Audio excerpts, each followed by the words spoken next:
Hello everyone, welcome back to Naomi's Bookshelf, and it's time for another round of TBR Clue.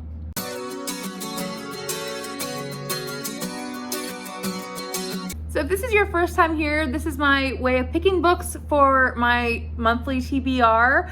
I like to put a prompt on each month and pick a book that fits in order to reveal the room cards.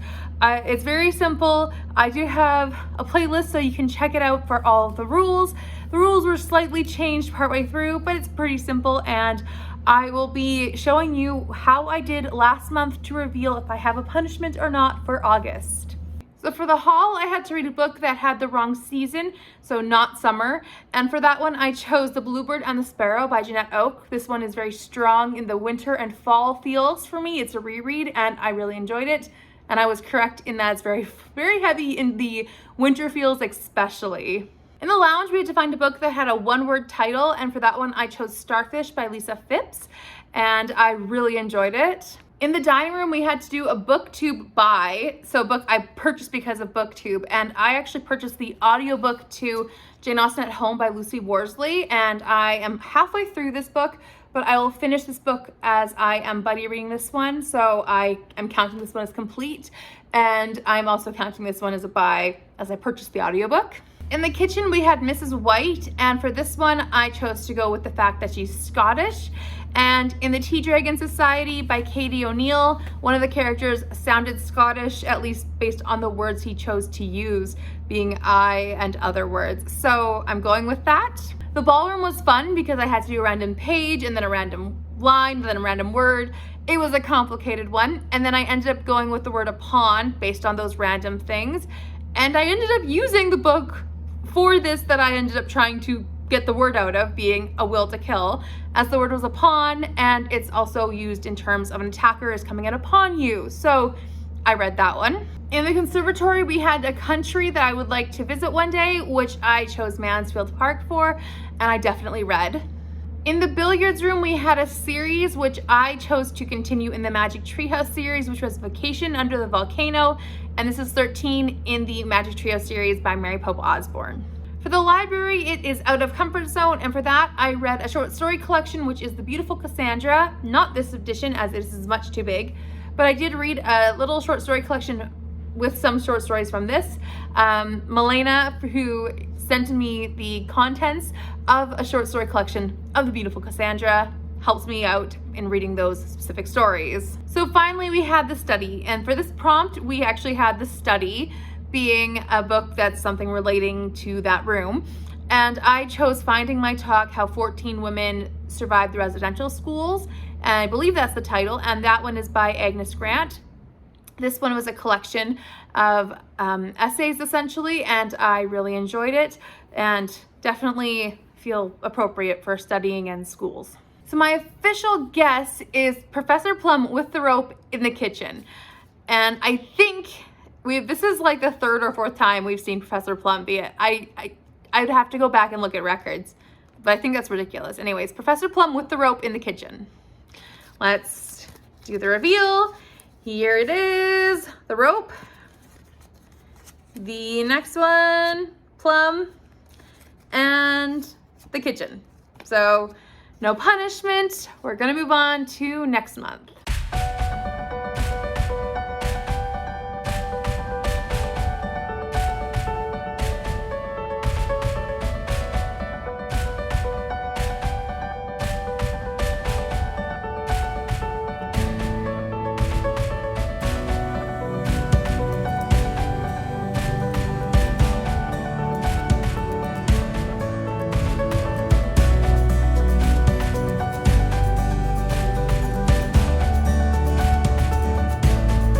For the haul, we had a readathon / read along, and for that one, I'm going to be also participating in Chronically Bookish readathon for almost the whole month of August.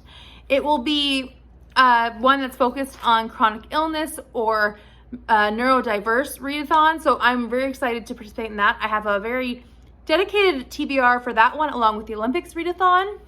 So I have some books I've already picked out, and I will be using one of those books, which is also for our Fierce Women's Book Club. Hello, Editing Naomi here. I have been representing this book for quite a while now in many videos, and I need to stop doing it. This book is not either named what I'm saying it is, or the author is not who I'm saying it is. This book is called Harriet Tubman, The Road to Freedom. Harriet Tubman is the name of the book, and the subtitle is called The Road to Freedom. And the author's name is Catherine Clinton, not Caroline Clinton, as I have been misrepresenting her. So I'm very sorry. This is a Harriet Tubman biography, which I am very excited to read for the Fierce Women's Book Club. So all of the information aside from the author's name and the title are correct. So back to TBR Clue. And I am very excited to pick that one up. So this will be my first book that I'm 99% sure will stick to this prompt. I'm also kind of ashamed to add that I did not properly do my research and find out that the Chronically Bookish readathon happened last July. It was added in the blog post state, but nowhere else on the blog post. So I guess I'm still doing the prompts. However, it is not currently running. So I'm very sorry, but you are welcome to join me in doing it a year later.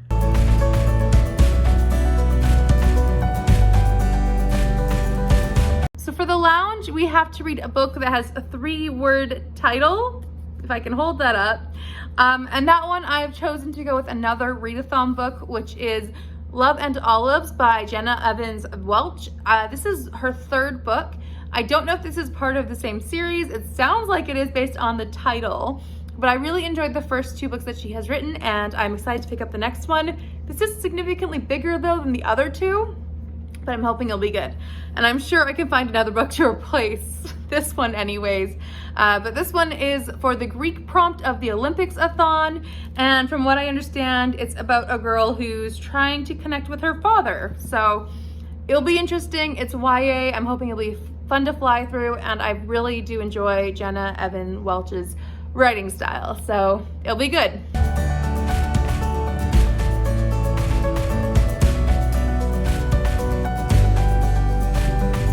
So in the dining hall, we got the hallway prompt, so another room in the house. And for this one, I'm going to go with it as the entry point to the house. And I'm gonna go with Eleanor Oliphant is Completely Fine by Gail Honeyman. This is my book club book pick for August, so I do need to read it during this time. And I know I'm not gonna finish it in July, or if I do, I'll find another book to replace it. But this one I'm going with solely because the matches make a house shape, and I feel like that will work for the hallway prompt of it being an entryway to a house. So for this one, I understand that Eleanor Oliphant is very orderly. Her life matches a perfect setup in her mind, and then something throws off her rhythm. I'm not sure what else. I've heard it has good mental health representation, and I'm excited to read it. Someone in my book club has already finished it after like one day of owning it or having a copy of it. So I'm excited to pick it up and read it.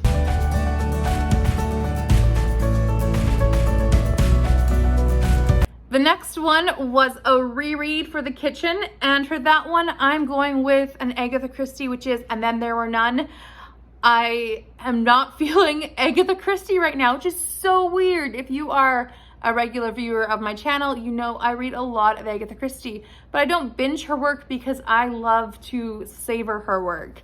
So this is strange. I don't want to pick up Agatha Christie. So I'm going to read an oldie but a goodie, one of my favorites of hers, which is And Then There Were None. And I'm picking this particular edition because I first of all love the cover, such a great cover, but also because this fits the Olympics-a-thon prompt of reading a book that has all 5 flag covers on the cover itself. So it works. There are very few books that have all 5 colors, and I am excited to read this one edition. So I'm excited to pick this one up again. If you don't know the premise of this one, there are 10 people who are invited to an island under different ideas or different premonitions, and one by one they all start being murdered, and they have to save themselves and figure out who done it before they can, but no one can get off the island or can get on the island to help them. So it's a great mystery.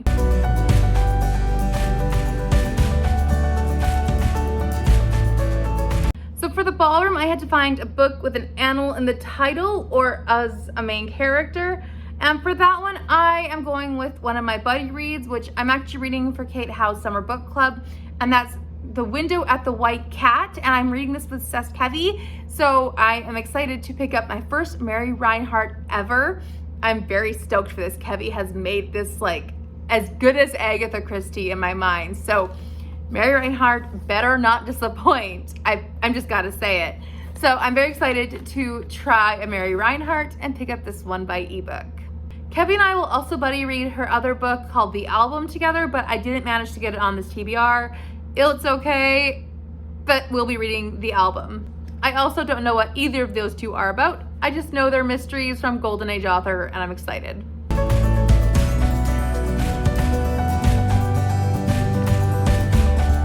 The Conservatory gave us a buddy read, which is exciting because I have several of those.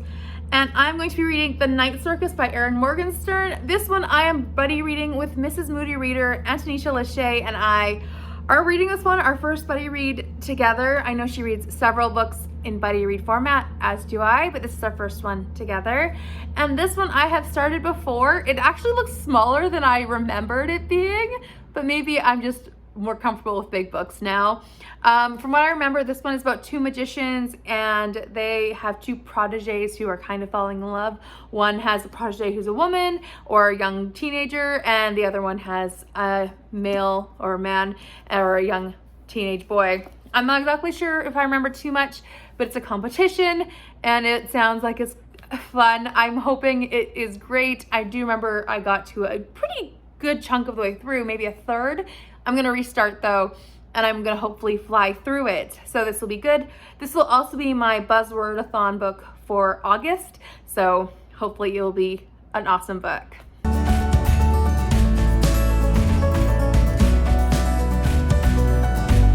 So the Billiards Room gave us a TBR jar pull from my 2018 to 2019 years, which I didn't keep great track of what I bought in what year.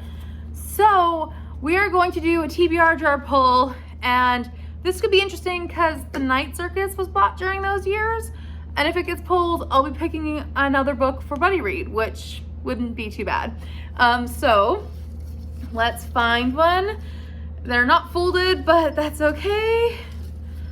Let's see, I am not looking, and if I honestly don't find a good book for my mental health and my physical health, I will find something by picking it naturally. All right, this sounds interesting. Nefertiti by Michelle Moran. Let me check and see if this one is in a series or not.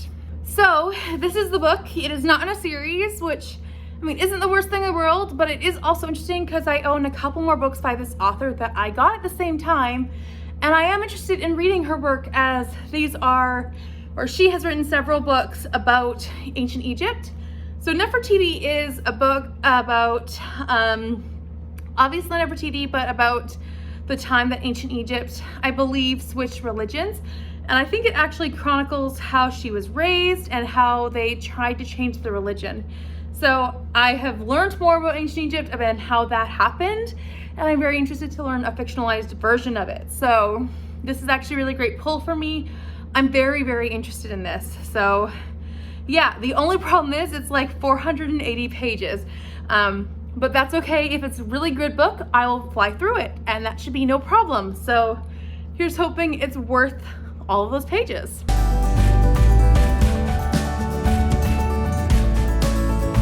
So for the library, we have Animal on the cover, and for that one, I'm going with one of the Magic Treehouse books, and the audiobooks I have for that are both Animal on the cover. So I have either Dolphins at Daybreak cover, or I have the Tiger cover, which are the audiobooks, but I'm sure they'll be great either way.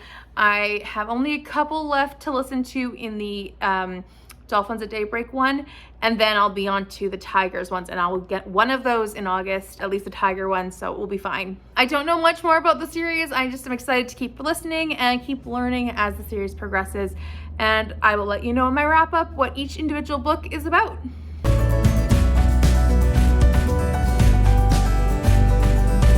So in the study, we got the 1800s, and this means for when it was published or written.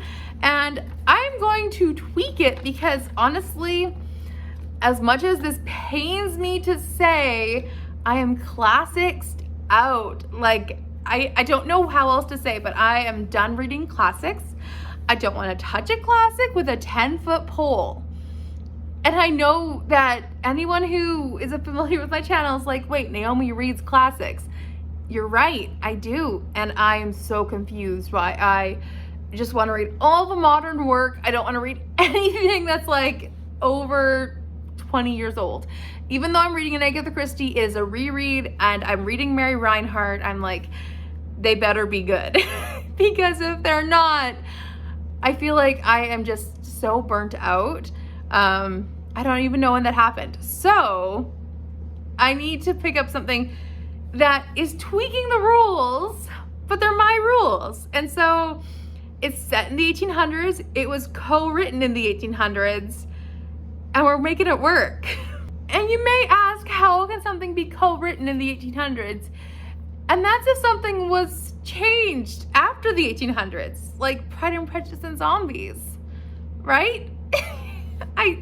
I know this is ridiculous, but I cannot pick up a true classic right now. I just cannot.